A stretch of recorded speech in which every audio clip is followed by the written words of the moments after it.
Hello and welcome to episode 49 of the Dental Realist podcast. I am Dr. Ryder Waldron, and I'm joined as usual by Dr. Marcus D. Neff and Dr. Troy Stevens. Troy, how's it going tonight? Doing really well. It's nice to have summer here and have some warm weather. I know you love warm weather too, Ryder. I do not. The warmer the better. Yeah, about anything above like 75, you might as well just be on the surface of the sun because it all feels the same. So, no, I don't like warm weather. I'll take a nice frosty 35 degrees rather than an 85-degree day. No thanks. All day, any day. Marcus, how are you doing? I'm doing all right. Today was my last day of the work week. Heading out camping tomorrow. Oh my gosh. Yes. Oh, really? That's a bummer. I thought I had it good this week, but you got it even better. I know. 2 days. That's 2 days too just many. A 3-day work week this week, Troy?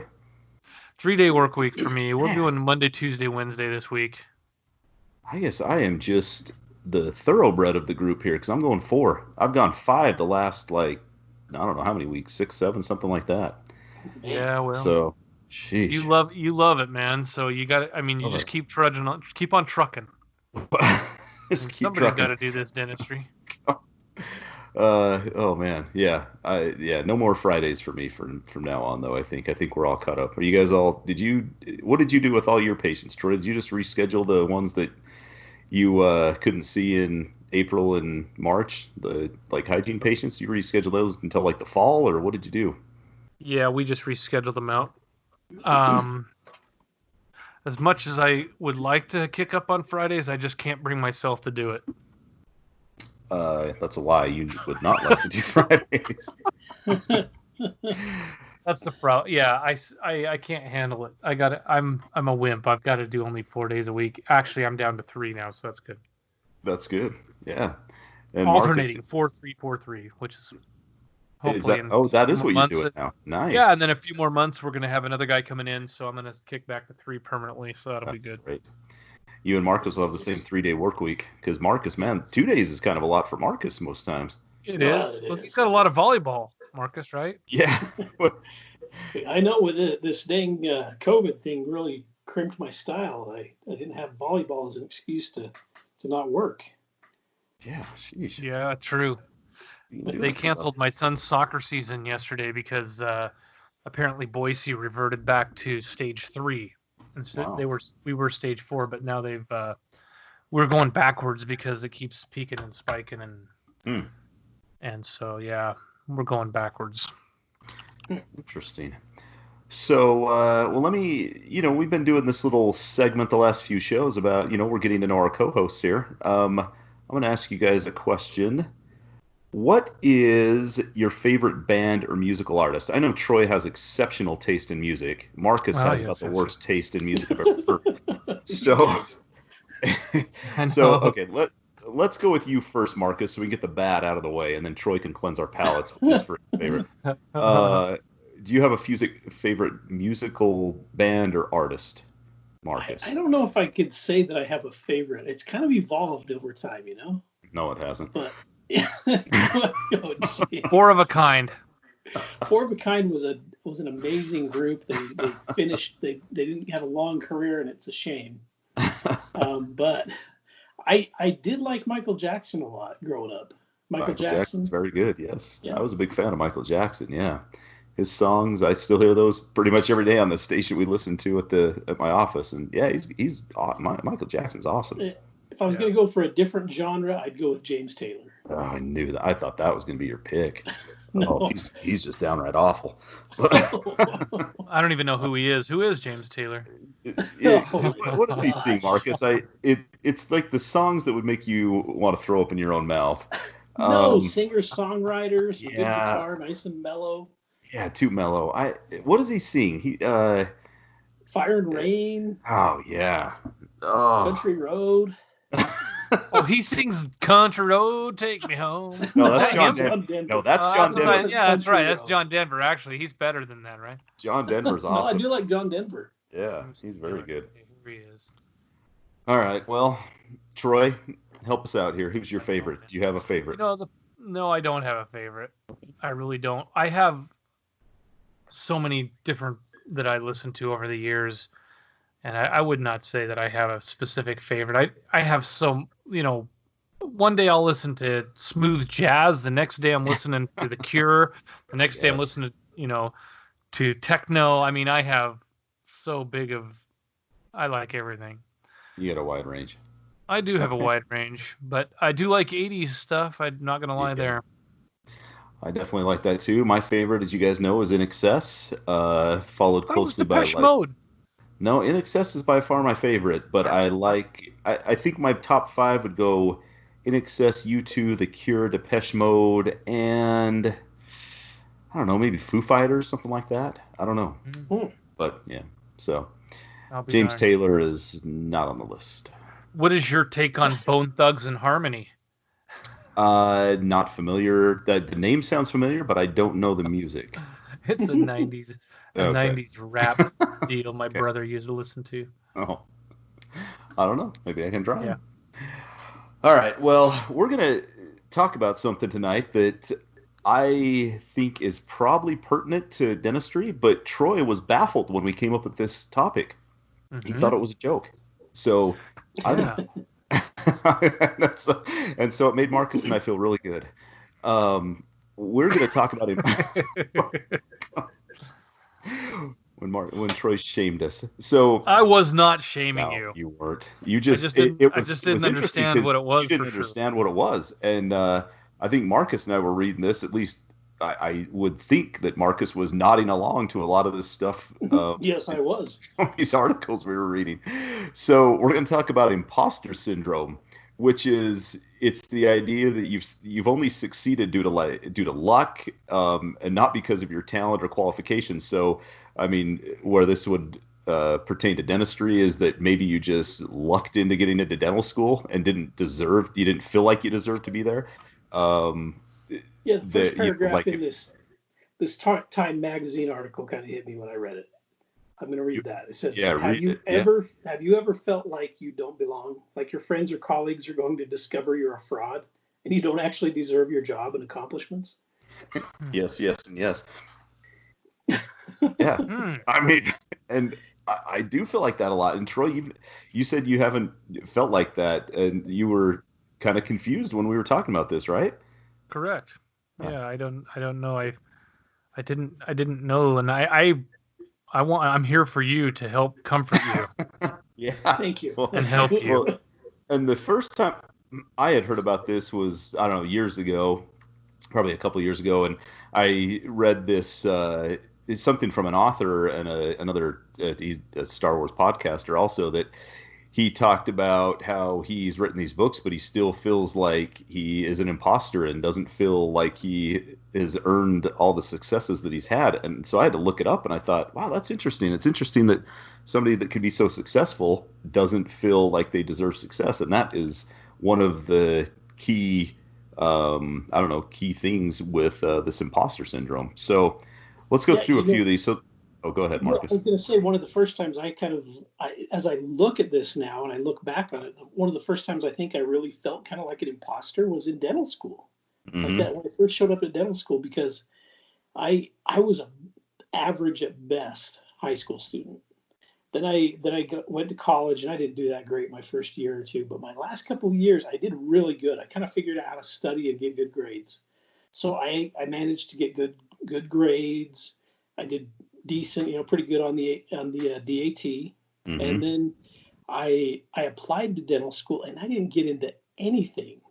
And my dad happened to know this lady that he worked with, whose husband she was a secretary where he worked, and her husband had just gotten into dental school a year before. And he got me in touch with them, and they got me in touch with the entrance counselor. I talked to him, and that's how I got into dental school. And so I think I felt from the beginning like everybody else is like an amazing student, and they got in easily. And here I just kind of lucked into becoming a dentist, getting into dental school. And so I think I kind of started off with this inferiority, or kind of this weird feeling of like, I don't belong here. Somehow I'm here, and I can't let everybody know that I don't know that they don't know. Or you just tell yourself these crazy stories in your head. Yeah, and that makes sense. But me listening to this, and I don't know if Troy feels the same. I'm thinking, Uh, what do they call the guy or gal that lets you into dental school? The admissions, Admissions, yes. Dean of something. admissions. Advisor, yeah, Yes, dean of yes, something admissions. like that. And that person is not going to let somebody into dental school that doesn't deserve to be there. They're not just going Right. to let some dope Mm-hmm. into school. So when I hear that, I think, yeah, Marcus, you're wrong. You're absolutely wrong. You deserve to be in dental school and by being a Yeah. successful dentist, you've proven that. But I don't know. But it's But you hard to tell tell yourself these that. stories in your head, you know? Yeah. I know. I can remember after I took the DAT and I'd applied to dental school, I got in, and they got a group of us together, a group of students that had gotten into dental school. There were 5 of us or something like that, to go speak to students in the dental society that wanted to apply, and they could ask us any questions about what we did to get in. And I remember, I think I got like a 19 and a 21 on the DAT, whatever those two different scores were.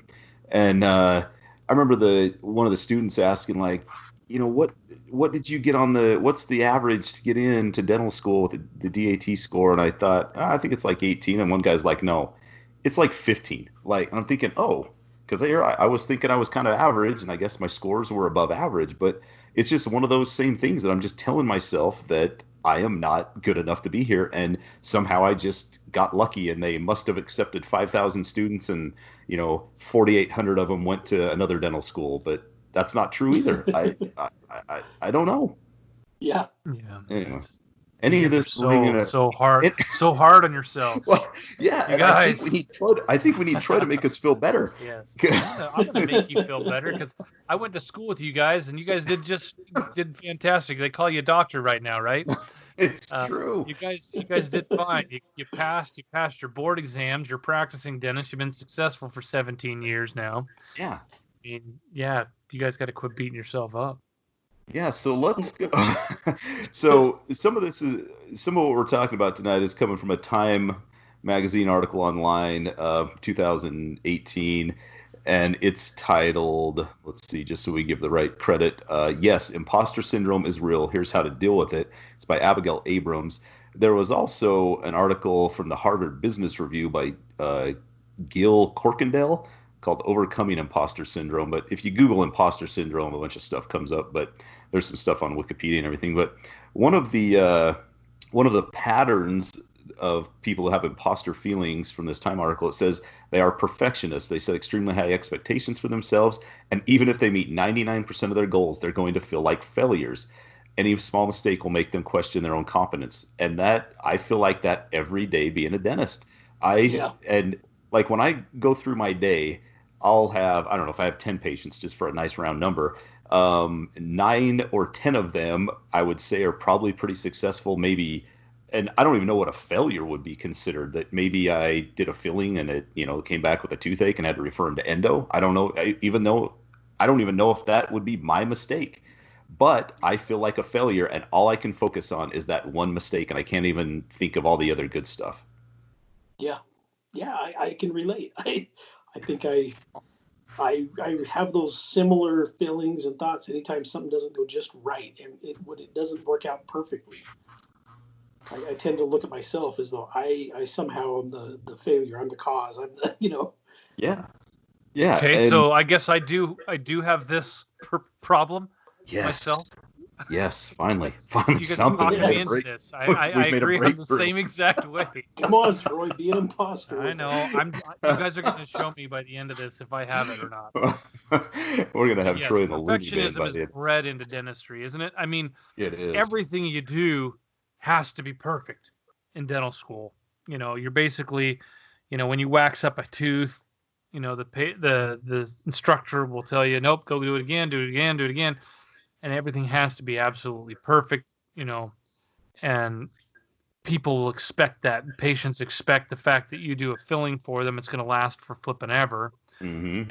And when it doesn't, you fail. You feel some sort of like, man, did I do something wrong? Did I not bond? Was it wet? What happened here?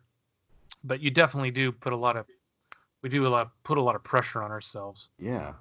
And Yeah. it feels like a lot of times the patients almost steer us into that. Like, we all have patients that they never brush their teeth and then they get cavities and then we fill them and then they come back with recurrent decay or they have a crown that gets recurrent decay or something like that.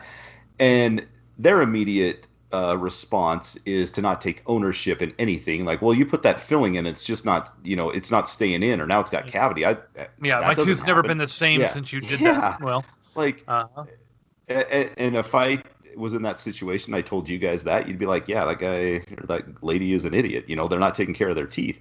And from an outside perspective, I could say the exact same thing. But when it's you in the situation, I do feel like I've got to do everything perfect, and I feel like I fail if it's not. Yeah, like And you're an imposter. Like somebody, yeah, like wow, maybe I'm not very good. Maybe people are onto me. I'm not that yeah, good at this. Maybe I'm. did, You start doubting yourself, or you start questioning. yeah. Did I miss that day in dental school? I remember I don't really love doing extractions, and I had a lady that I think she'd broke number 10 off at the gum line, and it was endo treated, and those are just a nightmare to get out. And I said, I'm gonna have to refer to the oral surgeon. Her response was, "What? Did you not go to that day of dental school?" And I thought, what a jerk thing to say, but it stuck mhm. with me. And anyway, I ended up taking the tooth out. I was so ticked off, and I got the So tooth yeah, out. lady, you sit But down right yeah, here, right now. We're getting her and done. like but I get that all the time when patients will come in and they'll want to ask you about something, or my dad had this, or my brother or my friend had this done at this dentist office, and he could do this and this and this. I'm thinking, maybe that dentist is better than me, and maybe this patient knows more than me. When in reality, I know that patient's full of what, and they don't even know what they're talking about. So, Yeah. but that goes down to this next one that says, we have to feel like experts and need to know every piece of information before we start a project. We're constantly looking for ways to improve skills, um, and things like that. Like, we are considered the experts in dentistry, and I always feel like it's kind of stupid if I have to say I don't know. Like, if a patient asks me a question and I say I don't know. I don't know. Do you guys feel the same way? Please say you do. Yeah. Well, there are times that patients will come in with symptoms and stuff like that don't match anything that I Yeah. was taught, and so therefore, yeah, I have said I have no idea why your tooth is sensitive. I have no idea. Yeah. But you I feel mean like that. you have to come up with something. Sometimes I feel like I've got to say something. I can't admit that I don't know. I mean, because then they'll think I don't know, and I'm not a real And they're right. dentist if I don't know the answer. If I don't tell them something, you feel that pressure anyway. Mm-hmm. Yeah. Yeah, and anytime we've talked about this, anytime you go to a dental convention or you sit in a CE course or something like that, it seems like all the other dentists around you have all these amazing questions, or they already knew this stuff, and like, yeah, I don't know if I knew that, but it seems like everybody else did. It seems like I'm the only one that didn't know that, and then I feel like a failure or a fraud, or like, my staff can see right through me, my patients can see right through me, and I feel like I'm just faking it the whole time. Yeah. I don't know. I think Um, that's the internet likes to help people be experts and yeah, stuff. You always get that patient that comes in and says, "Well, I had this symptom, so I got on the internet and blah blah blah blah," and that definitely throws a wrench in it. Also, another thing definitely. is that I think one of you guys mentioned it this week that you had a patient that said something along the lines that, well, what was I going to say there? I totally forgot That's okay. because I'll ha- I'm not remembering it. when you It will let come me back. It will come back. yeah, Give me a second. I'll tell Sorry, I you was one. reading that experts thing, trying to speak, and it messed me up. I'll let you I think might know about it. And once I. I've got one that I have this patient, and she's just one of those that she just complains about everything every time she comes in. And she had some partials made 7 years ago, some Valplast partials. The top one's been great. She has a real deep bite. She's fractured the bottom one, and I've told her it's not repairable. And she's had some teeth shift and everything. Anyway, the lab said she could probably have a metal-based partial made, but no more Valplast. And I've told her that, but she'll say, "Well, my previous dentist made this top one, and it's been great, and it's never given me any trouble." Thinking, I made that partial for you, lady. But in my mind, I'm thinking, well, I don't like that she's doubting me. And I've told her, she makes that I made the partial for her and she likes that one, but the other one she doesn't. And, I've tried to help her out and remake them and everything like that, but she just has complaint after complaint. And even me knowing that I made the partial that works well, I still can't get over the fact that she has this doubt that I didn't make it. And it's one of those things that I feel like I'm just faking that. And it's just crazy. And I wonder if there's a lot of other dentists out there that feel the same way as we do, or at least me and Marcus. At least the two of us. You two. Yeah. I remembered what I was going to say. Okay, well, let's hear it. The fact that when patients will say something like, this was the dentist's fault. The last dentist that had me, they did this, and this is the reason why. It was just never done right. They don't know, blaming the dentist for their condition. Mm-hmm. Yeah. That drives you crazy. It's like the dentist has nothing to do with the fact that you don't know how to brush. Or that you just won't take the time to do it. Yeah. I mean, but you with this perfectionist type thing we have, we kind of feel like we have a specific weird relationship with our patients, because the patient's always right. It's like in business, your customer's always right. You just have to grin and bear it. Yeah, okay, oh yeah, okay. Mm-hmm. But in your head, like you say, for a fact, I made those partials, lady. But to her, she'll never believe you because they're always right, and they've Googled it on the internet. The internet always has the facts. And it never bothered me till you fixed it. Yeah. So that drives us crazy because it goes against the perfectionist part of us, right? Yeah. Because we think we got to do everything perfect, and then when that stuff happens, it's like we're not doing stuff perfect, and therefore we're a failure. Yes. And we know going in that any dentistry you do is pretty much a temporary fix, unless it's an extraction. I mean, then they're not going to have any trouble with a tooth that's not there. But if you do a crown, a filling, anything, it's going to have to be replaced at some point. It might be a year, it might be 5, 10, 20 years, but at some point that's probably going to need to be replaced. But even when we get to that point and I've got to replace a crown that I did 10 or 12 or 15 years ago, I still think, gosh, should that have lasted? Because that patient just told me that, their friend had a crown that lasted 30 years. And thinking, that's not true at all. And even if it is, their friend may take better care of their teeth. That who knows what the crown looks like? Who knows? But that stuff just slowly kind of sinks in, I think, to our subconscious a little bit. I don't know. We need to have a therapist on here to explain how it works. Yes. I know. But, on this Harvard Business Review article, some of the thoughts and feelings that they say are associated with imposter syndrome are, I must not fail. And I feel like that every time, like, if you're doing a filling and you see like this super deep decay and it's it's probably going to need endo, and you had nothing to do with that. You're just helping try to clean out the decay. You still feel like if this is going to end up in a root canal, you feel like a failure. Or at least I feel like a failure. I can't speak for everybody. No, I have similar feelings. I really do. Yeah. Yep. So I had this lady that I did a filling on this week. I diagnosed a DO on number 4. I diagnosed it in 2016. She had decay underneath an existing DO that I didn't do. I told her she had decay. She has come to me pretty regularly every 6 months for the last 4 years, and I've told her every time you need to have that done. Well, finally she broke another tooth and it had decay, and I told her she wanted to get that fixed. So she said she would get number 4 fixed also. Well, I get into fix number 4, and that sucker was just a thin candy shell of a tooth with this nice deep decay inside, and it got right to the nerve. I had to do a pulp cap, and I told her it's probably going to need a root canal.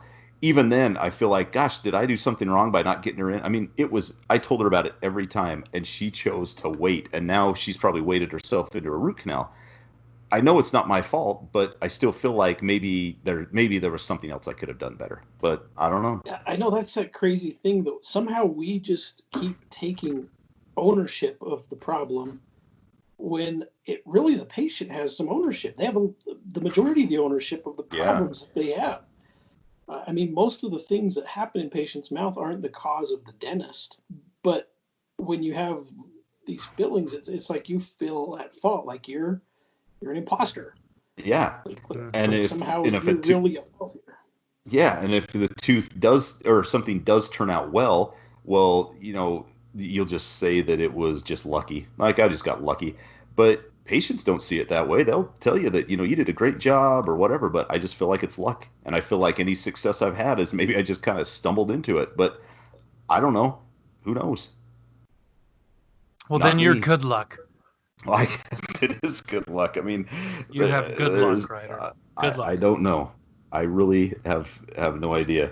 Um, so some of the other thoughts are I feel like a fake. It's all down to luck or success is no big deal. And we were talking about this before we came on here that anytime I feel like I've had any success at all, my wife, like I won't celebrate it. I'll just be relieved, and my wife will think like, yeah, we should go out to dinner or something like this is a real great thing, and I'll be like, no, I don't want to celebrate it because then I feel like it's just waiting for the other shoe to drop and something bad's going to happen. If something good happens, something bad's got to happen. But that is a terrible thought process. Oh, gosh. And Maybe some I of need those to. thought patterns, I don't know. Like I'm not a psychologist. I don't, but I think some of those things honestly probably need someone with training to guide you through, like how do you Yeah. manage those thought patterns, how do you change those things. There's a few suggestions in these articles that are, I think, good, Yeah. but I think depending on how severely you have this kind of these kind of fillings, you may need professional help, and that's not a bad thing. That's not a weakness. No. That just means that you could be doing better, and why not go get some help to get better? Yeah. Just Well, talk to now me, that Ryder. I'll make you feel yeah, better. I'm glad we have Troy on here because he's making me feel better, at least. I'm here And I for you, think that's buddy. one of the suggestions on there, is to have someone that you can share these things with. That you can confidently share these feelings when you have them. And I Yeah, think for us, the three of us, I think that's been helpful. It really has. Because I think definitely. if I hadn't had you guys to text back and forth with over these many years, who knows where I'd be in my my thinking if I couldn't vent a little, or share some Yeah. of Yeah. these irrational thoughts that I have. Well, and if you don't have like close friends to talk to, it'd be tough because I wouldn't call up a dentist in my area or anything like that and be like, hey, I got to vent to you about this patient. I feel like, and he may feel the same way as me, but I feel like I'd be wasting their time and whatever. And I wouldn't feel comfortable. And then I'd also feel like he was judging me or he or she was judging me. And, you know, they know everything. I don't. I'm an idiot. I'm And the there's that failure dentist imposter in the thing city. again. Yeah, it just comes up. So, well, should we talk about how to mitigate some of these negative effects of the imposter syndrome? So let's talk about the one that you brought up, Marcus. Talk about your feelings. It says there may be others who feel like imposters too. It's better to have an open dialogue rather than harbor negative thoughts alone. Yeah, I think that's totally true. So Yeah, I- yeah. I'm gonna go to Marcus and cry on his shoulder. Then I'm gonna go to Troy to help me feel better about things. That's right. I'm here. Thanks. The other thing, or the next one, is recognize imposter feelings when they emerge. It says awareness is the first step to change. So ensure you track these thoughts, what they are, and when they emerge. So I mean, we can probably pinpoint when these come up that they are wrong, and we know they're wrong and not accurate. But it's tough to, I don't know, it's tough to tell myself that. So I'm assuming they mean, actually keep a diary, like write some of this stuff down, what Yeah, happens, that would probably help. and Yeah, and what were the circumstances, and what were the thoughts I was having, yeah, and why did I feel that way? yeah, Probably would be helpful. I haven't done yeah. I haven't either because I don't want to remember them probably. that. I have a hard time writing anything down for some reason. Then I Yeah, I feel like don't. I have to be held to it. Yeah, I feel Like like if I I don't like goals yeah or something like that, because yeah I I don't have to accomplish that. I never make like a New Year's resolution or anything like that because it's like, oh, I don't want to be locked into that. Me too. Yeah. Yeah. Maybe I don't want to lose 20 pounds. And what happens if in February, I want to gain 20 pounds. You want to have a brownie or something, yeah. Yeah, exactly. So the next one is rewrite your mental programs. It says instead of telling yourself that you're going to find out or going to find you out or that you don't deserve success, remind yourself that it's not that geez. Remind yourself that it's normal not to know everything and that you will find out more as you progress. So, I mean, that's huge for a dentist because we don't know everything. We don't know everything that a specialist knows. When we got out of dental school, we didn't know. But there's sometimes I'll talk to like a hygienist and I think maybe they know more than me. But chances are, in some situations they might. That's why you have them on your staff. But, we've been to dental school. We know all this stuff, but sometimes you just feel like a fraud in front of even your own staff. Yeah, you feel like you're winging it, and they're looking to you for the answer, and you're supposed to be the leader, and you don't know. I mean, do you guys ever have patients ask you what the best toothpaste is for certain things? What's the best toothpaste for periodontal disease, Troy? Could you give me a straight answer? No. I know. The one you'll actually use. Yeah. Just use something with fluoride and make sure the bristle side of the brush is being used against the gums and the teeth. Sometimes I think patients use the back side, which is the hard plastic. Yes. It's just not effective. Man, speaking of hard plastic, I was out of town with my wife and kids and in-laws a few weeks ago, and I forgot a toothbrush. What kind of dentist forgets a stupid toothbrush? Wow. Shows you where your priorities are. Yeah, I mean, seriously. I had to run down to like the local market and buy one. I got back and it was a Colgate, whatever. I thought, whatever, it's fine. Start brushing. I thought, good heck, that feels terrible. I looked at it, it was a medium bristle. I didn't even know they made those anymore. I thought everything was just soft, but it was terrible. So that'll rip your gums up. Yeah. So anyway, don't use a medium bristle. But I say the same thing. When I had a person ask me earlier this week what kind of toothpaste is the best for that, and my answer is always just use something with fluoride in it. But then I don't know, feel like maybe they don't like fluoride or so. I don't know. Yeah, it's a tough thing. I mean, you got a billion different types of toothpaste out there now. And they all promise something. Yep. As long as I think you can't go too wrong until you start getting some of these off-brand weird name things, and then he's like, well, can't really, recommend that. Yeah. But if it has the ADA seal of approval on it, you're good to go. Because we all know the ADA cares best. Because we all know that's legit. Oh, did we just say that? It is. Let's see. This one is one I have a real hard time with. Reframe failure as a learning opportunity.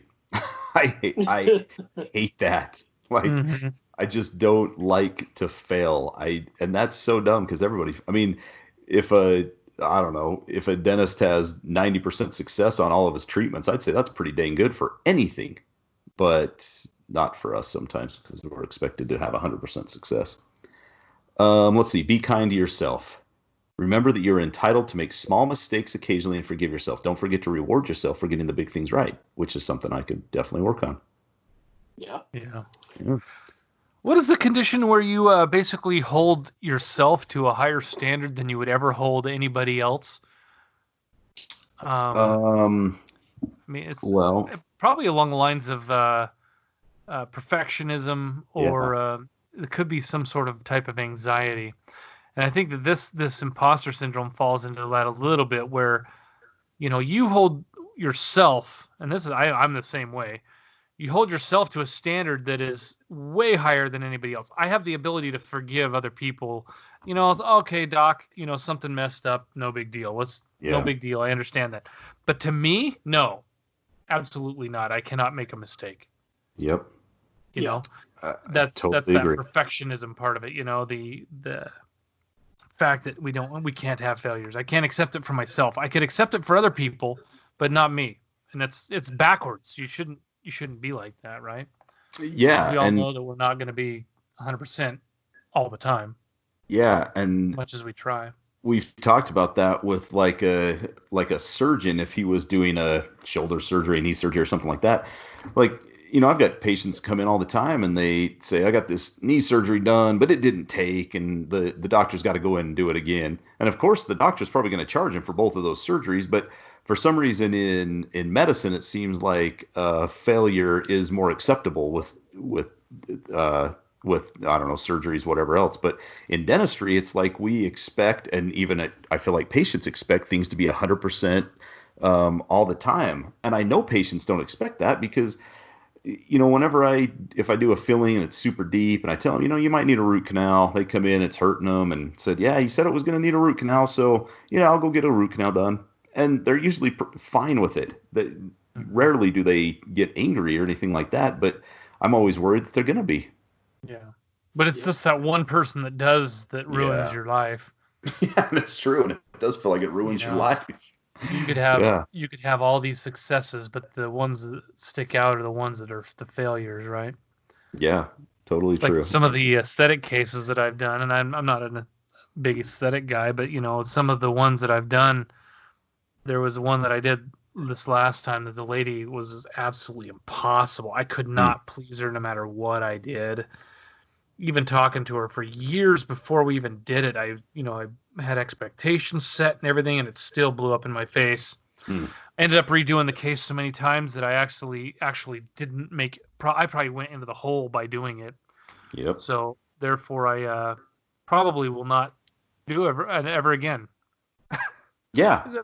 I mean, you just have no desire to do it again. You're like, what happens if that next patient's the one that's going to cause me this headache and all this? Be like, oh, forget it. I'm not doing that again. Yeah. Yeah, it's true. And I mean, with like things like dentures, you guys know that we try to downgrade their expectations, tell them how frustrating dentures will be, but patients, they could still come in and they complain about this denture and it doesn't fit right. And then you explain, I told you it wasn't going to, you would hate it and it would be frustrating, that you would need some implants instead. But they don't hear that stuff. And even though you've explained it, you covered all your bases, it still sucks when they act like you did something wrong or you feel like you didn't do a good enough job. It really sucks. It does. So it goes against the grain. Yeah, definitely. Yeah. I hope we didn't bring everybody down tonight, but I thought it would be good to talk about this because there's probably other dentists out there that feel the same. And I thought that it would be kind of important to let them know that there's people like me and Marcus, not Troy, who feel the same way. Parts of it, yes, absolutely. I'm glad that you didn't feel the same way, Troy, totally. But it sounds like some of the stuff you do understand, but definitely, I understand it. I understand. I think that's important. Yeah. I think that's important to remember that most of us probably don't have every single one of the symptoms, of an imposter syndrome, and really, probably to be fair, to really know if this is something you have, you probably need to really have some evaluation by a professional. But it is in a weird way, a little bit comforting to know that, okay, I'm not that weird. This is an actual thing, and there are really successful people that have these kind of feelings. Yep. Well, it said 70% time. That Time article said 70% of people feel this. So it's a fair amount. Yeah. It says an estimated 70% of people experience these imposter feelings at some point in their lives. Yeah. That's according to an article in the International Journal of Behavioral Science. Like I say, I felt parts of it. Absolutely. The perfectionist part, absolutely. Yeah. Yeah. It's interesting. Yeah. And in different aspects of your life, you feel differently, right? Yeah. I don't expect that to be an expert in some, but boy, with dentistry, yes. Yeah. I mean, when people have toothaches, they come to us, and if we don't know what's going on, you feel like a failure. You're like, oh, well, who are they going to go to if they can't go to the dentist and have him find out what's going on? Yeah, it's totally true. So, well, I guess we can wrap it up there, guys. Hopefully, it didn't bring everybody down. I hope everybody can, take this and feel better about things when you do feel like a little bit of an imposter. I don't know, Marcus, why don't you tell them where to contact us if they want to get in touch with us? You can email us at dentalrealist@gmail.com. We love to hear from our listeners, and you can send us show ideas, questions you might have. We love to get your comments. You can find us on social media. Dental Realist is on Facebook, Twitter, and our podcasts. You can listen to those anywhere you find your podcasts. We do have a couple of books out, So You Want to Be a Dentist, and the other book is So Now You're a Dentist. Just a lot of good information, things that can help you in your career. So we really appreciate our listeners. We hope to hear from you. Yeah, Troy, do you have any other nuggets of wisdom to drop before we drop off? No, not any more than what we've shared tonight. Okay. Just keep on trucking. I like that. That's the goal. Keep on trucking. Thing, I really remember "Keep on Trucking" or something similar to that from Old School, and Will Ferrell said it in Old School. That's a pretty good line. Oh, did he? Yeah. when his wife, I think it was when his wife told him they're getting divorced or something like that. Nice. So yeah, feel free to email us your favorite bands or musical artists, and if there's anybody else out there that likes James Taylor, I'll buy Marcus lunch or something. We're gonna get flooded now with emails, and you're gonna be inundated. Oh man! All right. Well, this has been episode 49. We appreciate you joining us, and we will see you on episode 50. Thanks.